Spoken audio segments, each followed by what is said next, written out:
दुश्मनी का दो इसमें आएगा काफी क्लास चली है आगे जुड़ेगी तो उसको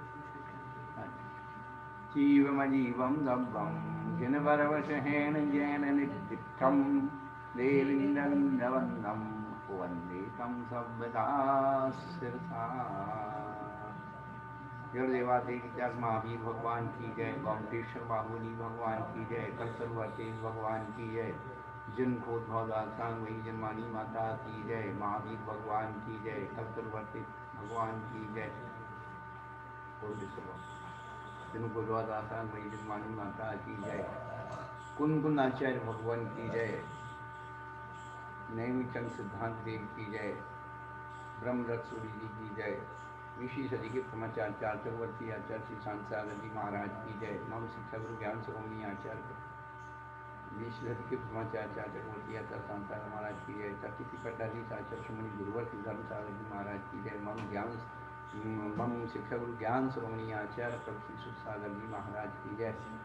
तीन कमलाओं करोड़ महाराज की जय, सागर जी महाराज की जय, समस्त मुनि संघ की जय।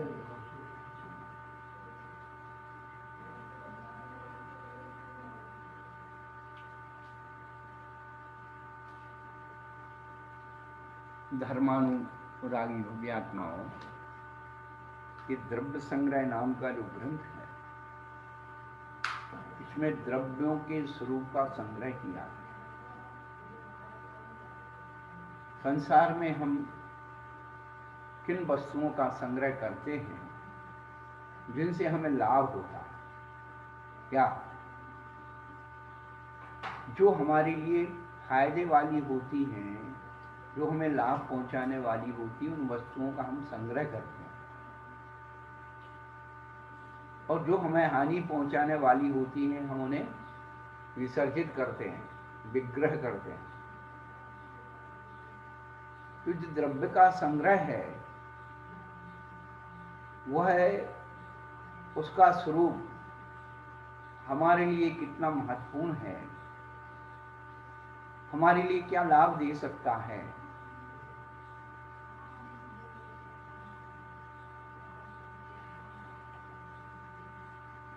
ये महत्वपूर्ण विषय इस ग्रंथ में समझाया गया। मूल में हमारे दो ही द्रव्य हैं, जीव और अजीव। इसमें जीव द्रव्य का जो संग्रह है वो 9 अधिकारों में किया गया है। कोई भी वस्तु 2 प्रकार से बिकती है, जो ट्रेडमार्क होती है, जो कंपनी का माल होता है, लिमिटेड कंपनी, उसके अधिकृत विक्रेता एजेंट बनाए जाते हैं, और जो लोकल क्वालिटी का माल होता है उसके कोई अधिकृत विक्रेता नहीं होते हैं, उसका दाम भी निश्चित नहीं होता है, उसकी गारंटी वारंटी का कार्ड भी नहीं होता। कहने का अभिप्राय है कि जिस द्रव्य का हम संग्रह करना चाहते हैं वो द्रव्य कैसा होना चाहिए, तो उन्होंने कहा कि जिनवर वशहेन निर्दिष्टम, ये द्रव्य का स्वरूप साधारण व्यक्ति, विषय कसाई व्यक्तियों के द्वारा बताया हुआ नहीं है। जो देवेंद्रों के समूह से वंदनीय है, 100 इंद्र जिन्हें नमस्कार करते हैं, ऐसे जिनवर ऋषभ के द्वारा प्रतिपादित है, कहा गया। ये कंपनी का माल है भाई, इसमें गारंटी और वारंटी का कार्ड लगाओ।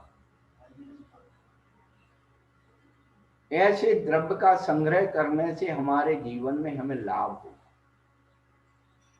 और सस्ते के चक्कर में हम कुछ खरीद लें, डुप्लीकेट काम चलाने के लिए ले लें, तो काम तो चल सकता है, लेकिन क्या लिखा रहता है कि फैशन के दौर में गारंटी की इच्छा ना करें।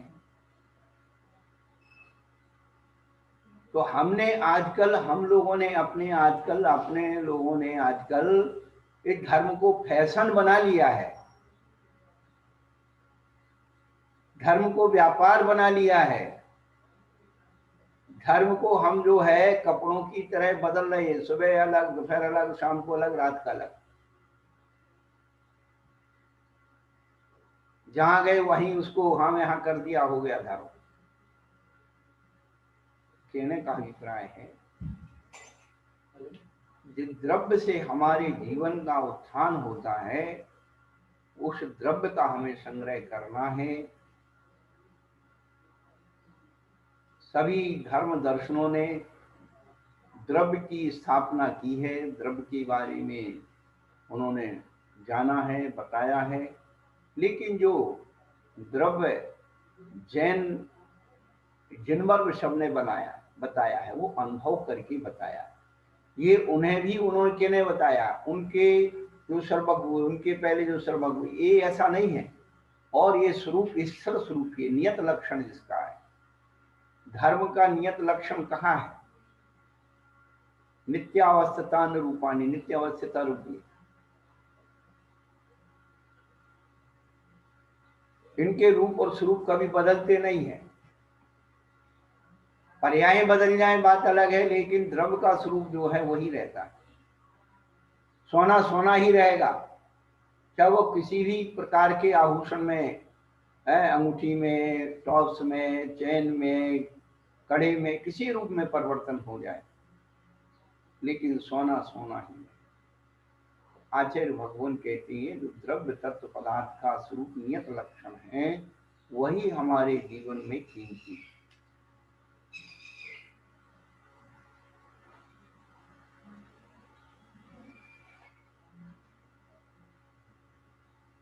तो कहने का अभिप्राय यही है कि जिस द्रव्य संग्रह के बारे में अपन सुन रहे हैं उसमें सबसे पहले जीव द्रव्य है।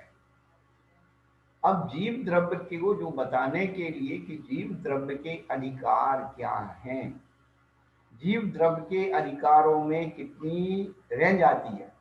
आप किसी ऑफिस में जाते हैं कोई ऐसी चीज लेकर के, तो आप उसमें जब उसमें अप्लाई नहीं हो सकती, वो कहते हैं भैया ये हमारे अधिकार क्षेत्र में नहीं है, आप वहां जाइए।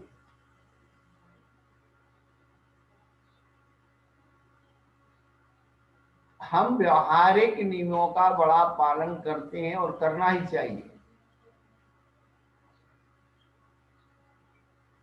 लेकिन हम इस परमार्थ में बस अपने हिसाब से नियम बनाना चाहते हैं। लौकिक में हम लोग उन नियम के अनुसार चलना चाहते हो, नहीं चलेंगे तो दंड होता है, बताइए आप। और परमार्थ में सारे नियमों को हम अपनी सुविधा अनुसार बनाना चाहते हैं, और दंड के लिए तो भैया उद्दंड हो गए सब। उल्लंघन भी करेंगे और कोई टोकेगा तो टोकने वाले को दंड मिलेगा। आज के समय में इस धर्म में संतवाद और पंथवाद चरम सीमा पर पहुंच रहा है। धर्म कहीं दिखाई नहीं दे रहा है। हम कह रहे हैं कि हम धर्म हैं, वो कह रहे हम धर्म हैं, वो कह रहे हम धर्म। सुनने वाला बेचारा कंफ्यूज हो रहा है, कहाँ जाए, कैसे जाए, क्या करें।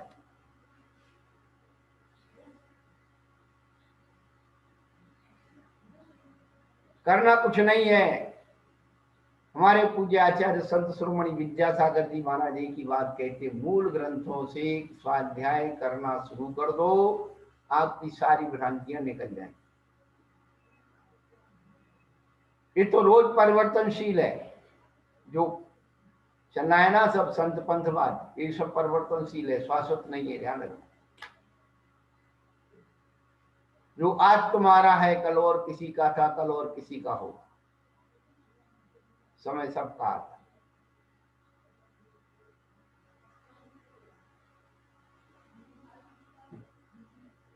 तो यहां पर जो बात बताई जा रही है, महत्वपूर्ण बात बताई जा रही है कि जो जीव के 9 अधिकारों के द्वारा हमारे अंदर एक रिसर्च हम करें,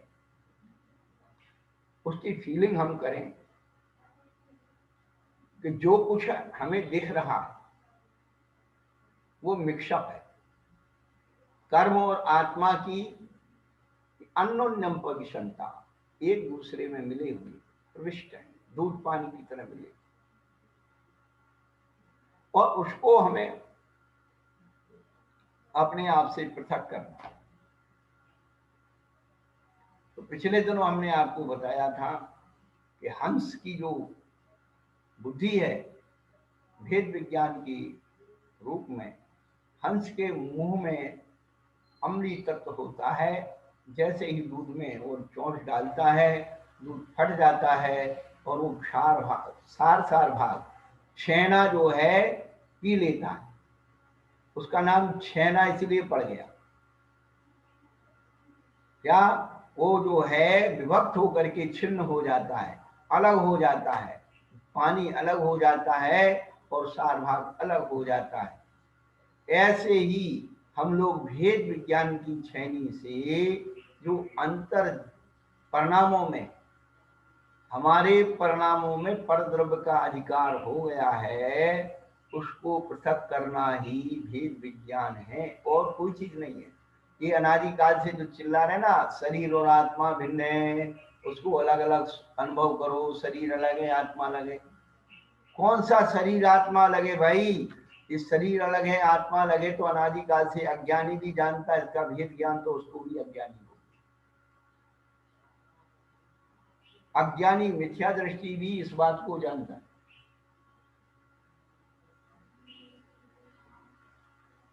भैया कहाँ गए?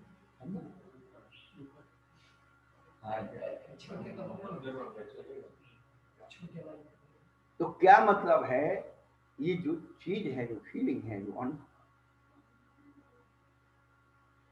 कि भेद विज्ञान और भेद ज्ञान, भेद ज्ञान तो अज्ञानी मिथ्या दृष्टि को भी होता है, अभव को भी होता है भेद ज्ञान, पर भेद विज्ञान जो होता है वो भेद विज्ञान सम्यक दृष्टि के, वो अपने परिणामों में पर पदार्थ के अस्तित्व को खोता है। ये मेरा नहीं, ये मेरा नहीं, ये मेरा नहीं, ये मेरा सुना, उसको एक एक करके पहचान के निकालता, अरे मैं ये नहीं, चलो उठाओ है? जैसे सत्यघोष की कहानी में आता है, सत्यघोष की क्या आता है, वो सेठ जो होता है रत्न दे के जाता है सत्यघोष को, और उसका जहाज फट जाता है, वो आता है तो सत्यघोष के मन में उस रत्नों को रख लेता है, लेकिन रानी की सूझबूझ से वो रत्न प्राप्त हो जाते हैं। तो क्या होता है, वो राजा जो है ऐसे ही रत्न नहीं पकड़ा देता कि भई ये तुम्हारे रत्न तो ले जाओ, उन रत्नों को अपने खजाने के अन्य रत्नों में बहुत सारे रत्नों में मिला के रख देता और कहता है जो तुम्हारे रत्न हैं वो ले लो। यदि उस सेठ के मन में जरा सा भी ईमान डिग जाए कि भाई मेरे रत्न तो छोटे छोटे थे, ये बड़े हैं, मेरे रत्न में तो क्वालिटी कम थी, इसमें अच्छी है, तो ये ले लो, सोई फंस जाता वो। पर उसके उपयोग ने, उसके ज्ञान ने उसे सचेत किया कि नहीं, जो तेरे रत्न है तुझे वही लेना है, चाहे वो कीमती हो या कीमती हो। उसने सैकड़ों रत्नों के बीच में रखे हुए अपने 5 रत्नों को चुन करके निकाल लिया। यही सही भेद विज्ञान। ऐसे ही हम अपने परिणामों से निकालना है। परद्रव्य का अधिकार जो हमारी चेतना में अनादिकाल से छाया हुआ है, जिससे हमारी आत्मा दब रही है, पराधीन आत्मा हो रही है, पराधीन।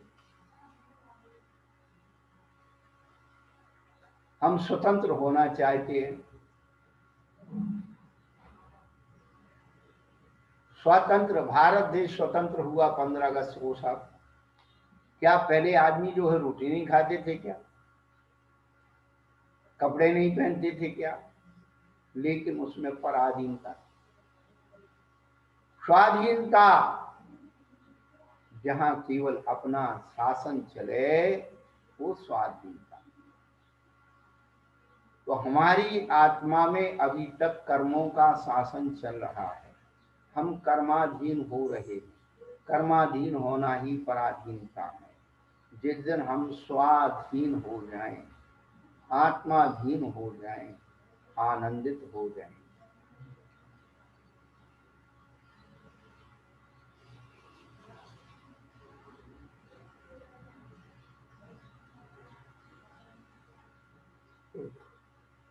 स्वाधीन हो जाए, तो ये चाहे समय सारथी हो, चाहे द्रव्य संग्रह जी हो, ये सारे ग्रंथ हमारी आत्मा को स्वाधीन बनाने वाले। तो जीव के 9 अधिकारों में जो गुरुपुणा की गई है, हम अपने उन अधिकारों को निश्चय और व्यवहार के द्वारा दोनों नयों की अपेक्षा से उनको हमें समझना। तो अभी हम आपको जो बता रहे हैं, बताएंगे, जो भेद विज्ञान है वो इस शरीर और आत्मा का अलग अलग होना अनुभव करना भेद विज्ञान नहीं, कर्म और आत्मा के अंदर पृथक कर लेना, कर्म और आत्मा की भिन्नता का अनुभव करने का नाम भेद विज्ञान है।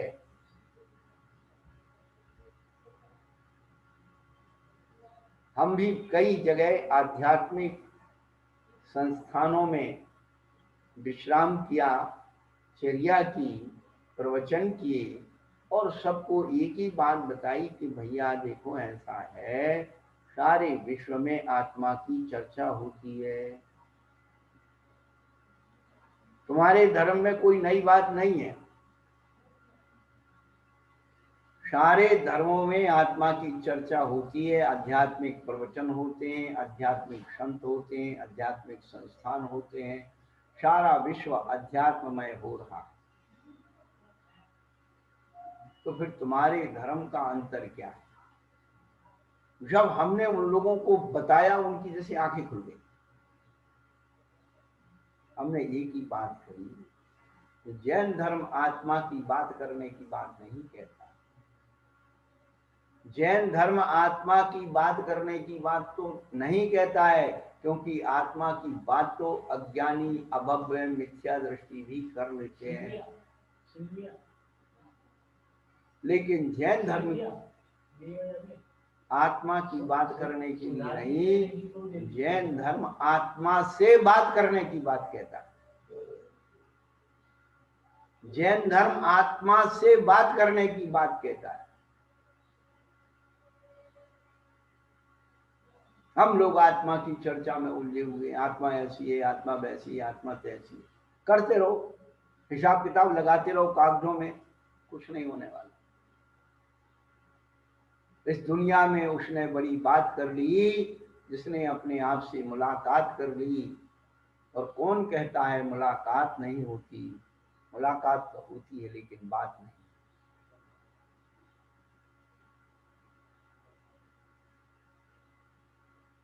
अपने आप से अपने आप को जान लेना, अपने अस्तित्व को पहचान लेना, यही अध्यात्म का रहस्य।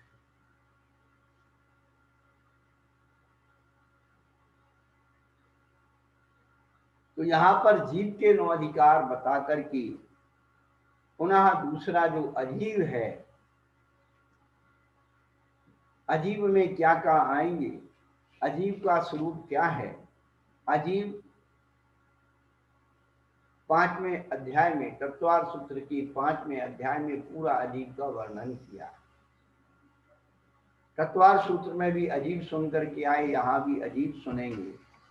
अजीब शब्द का अर्थ अपन जो है जानते हैं, ना जीवा की अजीब, जिसमें जीव नहीं है उसे अजीब कहते हैं। जीव से विपरीत अजीब है। अजीव केवल जीव से विपरीत होना या जीव रहित होने का नाम अजीव है, ये अपन मानते हैं, लेकिन अजीव शब्द का अर्थ बड़ा आश्चर्यकारी भी होता है। कोई व्यक्ति कुछ हट करके काम करता है तो क्या कहते, बड़ा अजीब आदमी है, बड़ा अजीब आदमी।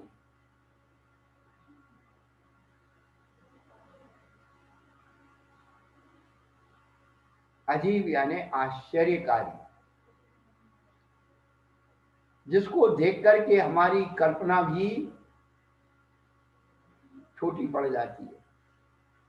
अतिशय जिसको कहते हैं, अजीब, आश्चर्य, अतिशय, जो हमने न देखा न सुना न पढ़ा, वही तो अजीब है, आश्चर्य।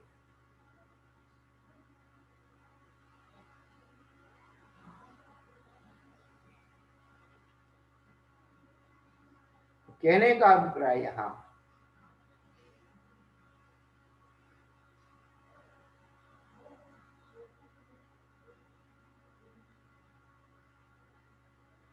कि अभी तक हमने जीव के अधिकार को समझा, जीव की शक्ति को समझा, जीव के महत्व को समझा। अब आचार्य आगे अजीव के बारे में बताते, अजीव की क्या शक्ति है, अजीव के भेद क्या हैं, अजीव हमारे लिए क्या कर सकता है। हम जीव हैं, लेकिन जीव का अजीब से क्या संबंध है, अजीब हमारे लिए क्या देता है, अजीब से हमें क्या मिल सकता है। तो यही समझना अब अजीब अधिकार का कार्य है।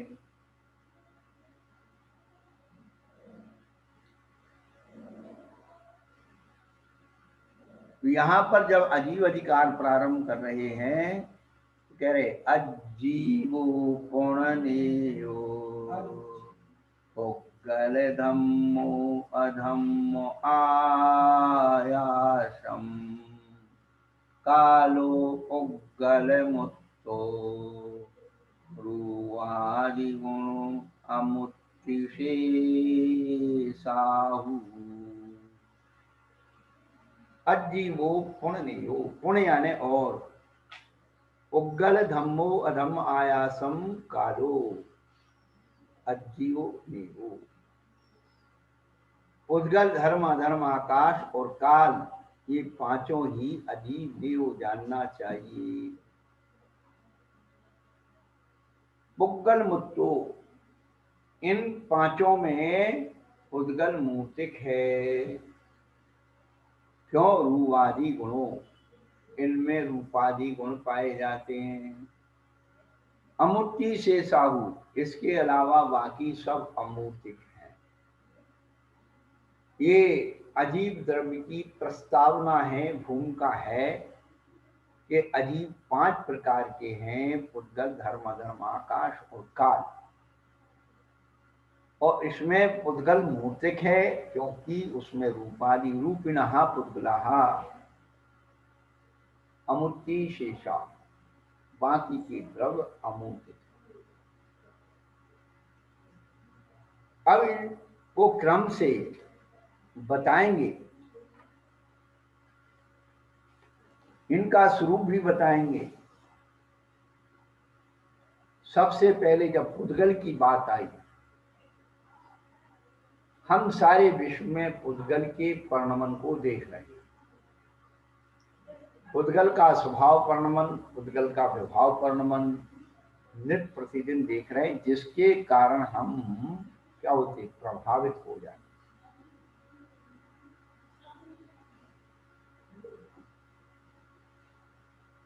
पुद्गल की जो विभाव व्यंजन पर्याय हैं,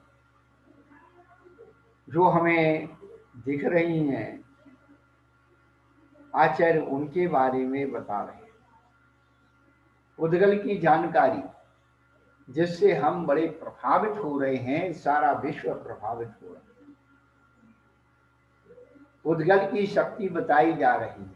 पुद्गल में कितनी शक्ति है, जैसे जीव के 9 अधिकार बताए हैं, वैसे ही पुद्गल के 10 पर्यायों के द्वारा पुद्गल को समझाया जा रहा है।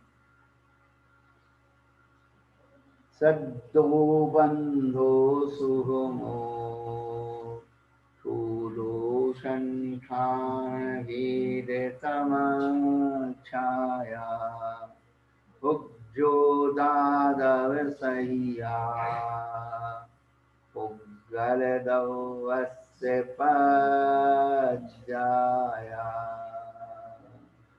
सत्तो बंधो सुगमो स्थूलो संठान वेद छाया ओचो दादव सहिया पुग्गल दवस्य पज्जाया।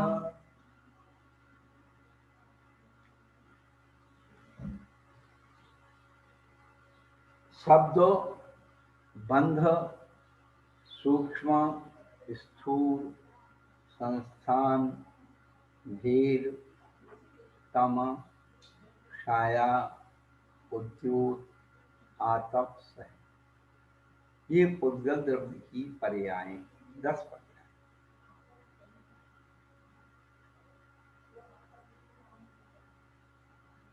शब्द जो है, ये सारा विश्व सबसे पहले शब्दों से प्रभावित हुआ। किसी ने हमारा गुणानुवाद किया, हम फूल जाते हैं, और किसी ने हमारी निंदा की, हम तुचक जाते हैं। संसार में 2 ही शब्द हैं, 2 ही शब्द हैं। चौकीदार से लेकर के राष्ट्रपति तक केवल 2 ही शब्द अच्छे हैं। विशेषण लगा दिया तो बहुत अच्छे, पर आपका कोई कार्य ईमानदारी से करे, आपको सहयोग करे, आप उसको बदले में, आप जो होता है ना इंग्लिश प्रॉपर्टी है, क्या कहते हैं, धन्यवाद, थैंक्स। तो हम कुछ करने के बाद 2 शब्द सुनना चाहते हैं सामने वाले से, कि हमने यदि किसी की स्तुति की है तो दूसरा भी हमारी प्रशंसा कर दे।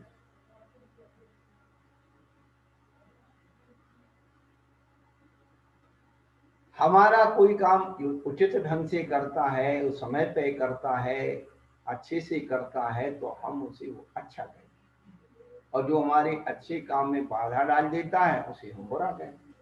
समय से नहीं करता है, प्रमाद करता है, तो बुरे की श्रेणी में चला जाता है। तो संसार में 2 ही शब्द तो हैं, अच्छे और बुरे। शब्द संभाल के बोलिए, शब्द के हाथ न पाओ, एक शब्द औषधि करे, एक करत है खाओ। शब्दों में बड़ी ताकत है। आज तक हम शब्दों की ताकत को समझ नहीं पाए। शब्द पुद्गल है। जब शब्द पुद्गल है तो उसमें क्या है, शक्ति। पुद्गल के सारे जो स्वरूप हैं उसके अंदर विद्यमान है, पुद्गल के गुण विद्यमान।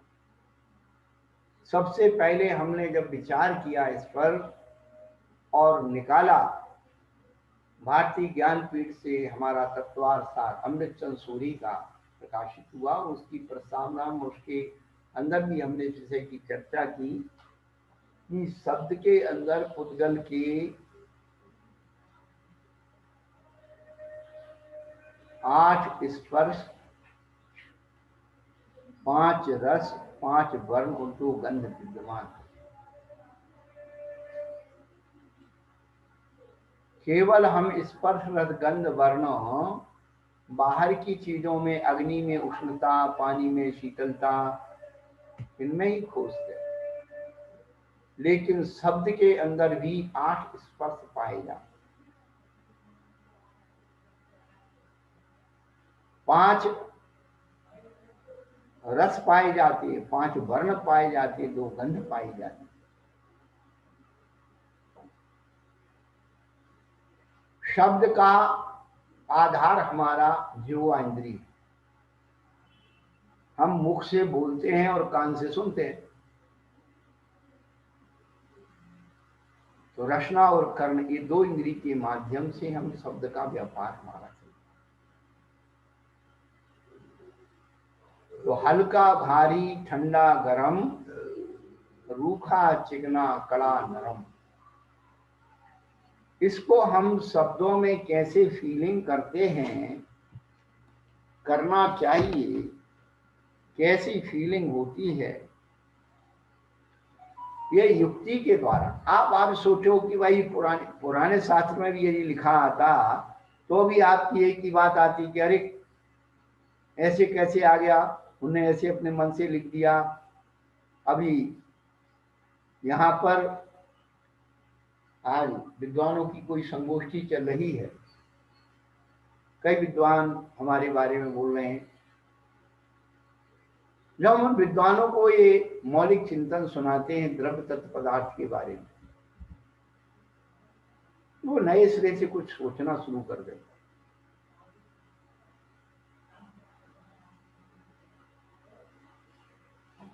हल्का भारी ठंडा गर्म, जो हम बोलते हैं मुंह से और सुनते हैं, तो जो बोलने वाले का जो अभिप्राय होता है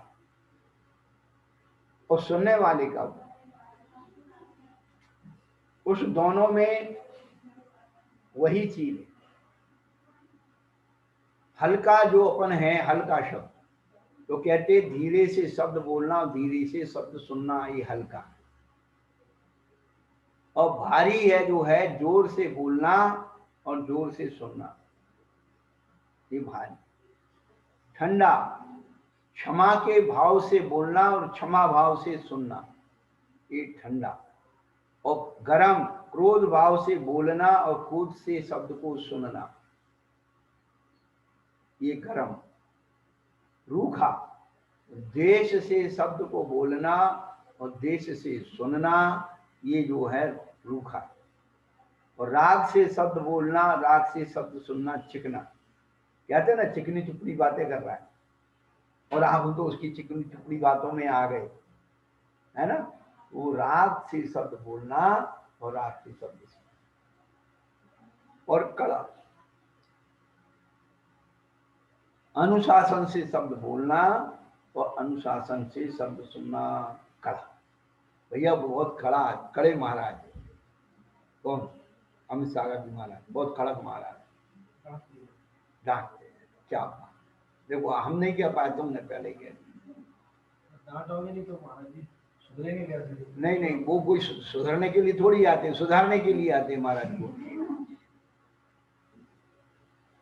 सुंदर सागर महाराज जी आज सुबह वो भी सब डांटते एक तरफ से कि वो माता जी सुनमती उनके संग में, मतलब भैया वाला तब से देख रहे हैं की डांट पड़ती है। हाँ, ये द्रव्य संग्रह चल रही है, द्रव्य संग्रह की पुस्तक दिखा रही है सुषमा जी।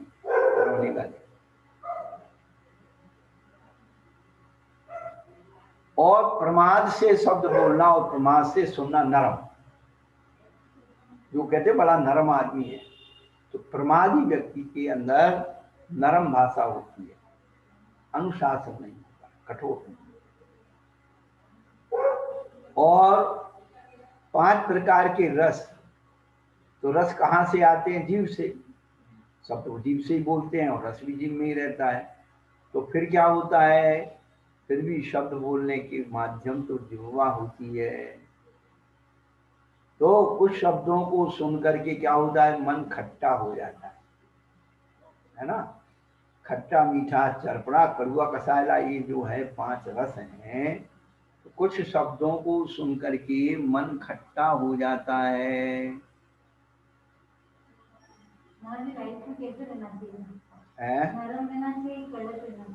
देखो ऐसा है, कड़क वही हो सकता है जिसने कड़कपन को पहले सहन किया है, उसे कड़कपन का एहसास हो।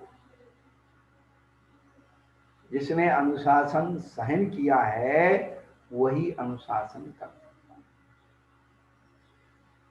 हमने गुरुओं के अनुशासन को देखा, शिष्यों को कैसे कंट्रोल करते थे, उसका बेनिफिट अब मिला हमें। यदि हमने अनुशासन सहन नहीं किया होता, वो फीलिंग नहीं की होती, तो हम किसी पर अनुशासन नहीं।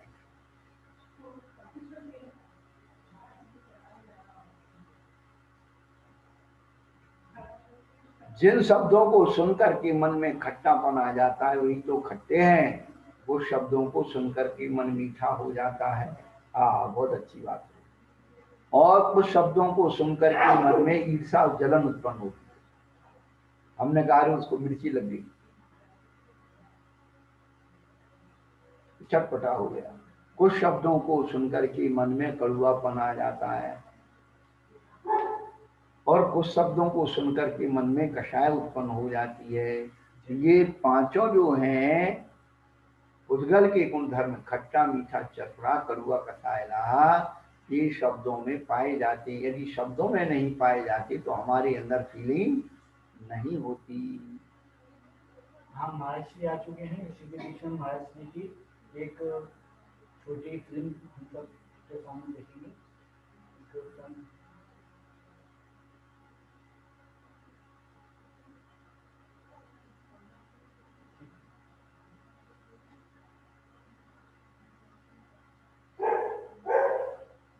दो प्रकार की गंध है, सुगंध और दुर्गंध। होता है कि नहीं होता? तो नाक से अपन गंध लेते हैं, तो शब्दों में भी गंध आती कि नहीं आती? मैं अपन को शब्द को सुन करके तो क्या करते हैं, एतनाक मुस्कुराते, अरे क्या बात है, क्या बात है। तो जिसमें असभ्यता की दुर्गंध आती है, शब्दों को सुन करके असभ्यता की दुर्गंध आती है, तो नाक मुख सुखोने लगते हैं। और जिन शब्दों को सुनकर के सभ्यता की गंध आती है, मन खुश होता है, वही उसकी सुगंध है। और 5 प्रकार के जो वर्ण हैं, तो वर्ण जो है चक्षु इंद्रिय के द्वारा होता है, वर्ण का विषय चक्षु इंद्रिय। लेकिन शब्दों के द्वारा व्यक्ति के उद्देश्य या क्रिया की व्यक्ति होती है, इससे उनका रंगों का पता चल जाता है। शब्दों से अपन पहचान जाते हैं। क्या? कृष्ण, नील, काला, नीला, हरा, पीला, सफेद, 5 वर्ण हैं। तो कृष्ण जो लेशा युक्त शब्द काले हैं, जिन शब्दों को सुनकर व्यक्ति पता लगा लेता है कि कुछ दाल में काला है,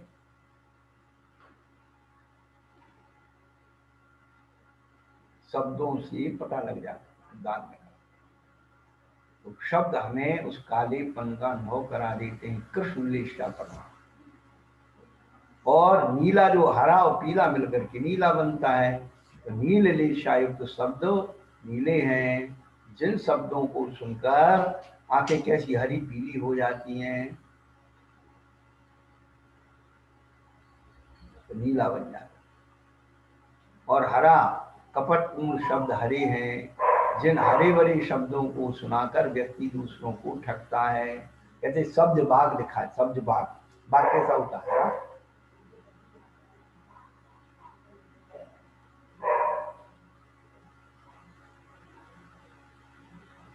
और पीला तो दान दया युक्त जो है, दान पूजा दया इत्यादि से युक्त जो शब्द हैं, वो पीत लेशा युक्त शब्द हैं, वो पीले शब्द।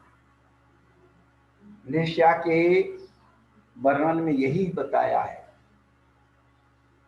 दया दान परोपकार युक्त जो परिणाम है वे सब पीत लेशा वाले। और सफेद न्यायपूर्ण वीतराग शब्द सुखिले लेशा वाले हैं। कभी कहते हैं ना, दूध का दूध, पानी का पानी, वेदाग छवि, ये सब धवलता का कथन करते।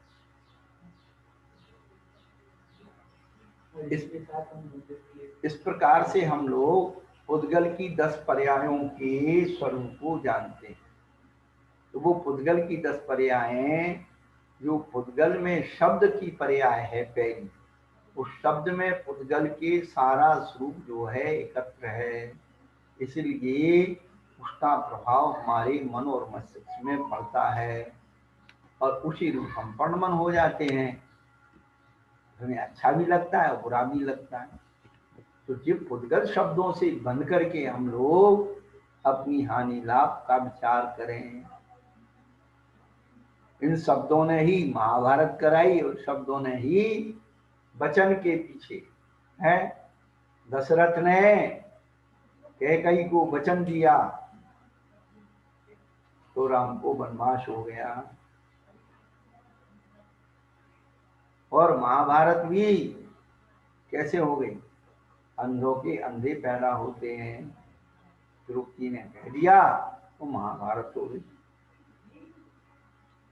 वचनों में और वचनों की ताकत, राजा हरिश्चंद्र ने वचन दे दिया, दान दे दिया सत्य वचन के ऊपर है, और अपने राज्य को भी त्यागा। वचनों की प्रामाणिकता, वचनों की गहराई, वचनों का स्वरूप हम अपने जीवन में समझें, जो हमारी आत्मा को प्रभावित करते हैं। तो पुद्गल में जो अजीब में से पुद्गल है और पुद्गल में इस प्रकार से चल रहा है। अब थोड़ा सा कोई कार्यक्रम में इनका वो आ गया है, विशेष कार्यक्रम है, इसके लिए आज क्लास थोड़ा जल्दी खत्म करते हैं। प्रज्ञा सिंह जूम चैनल के माध्यम से गुरुदेव का अभी विद्वानों के प्रति आशीष वचन उद्बोधन और शाम 4 बजे 24 थाना की क्लास आप सभी लोग सुने।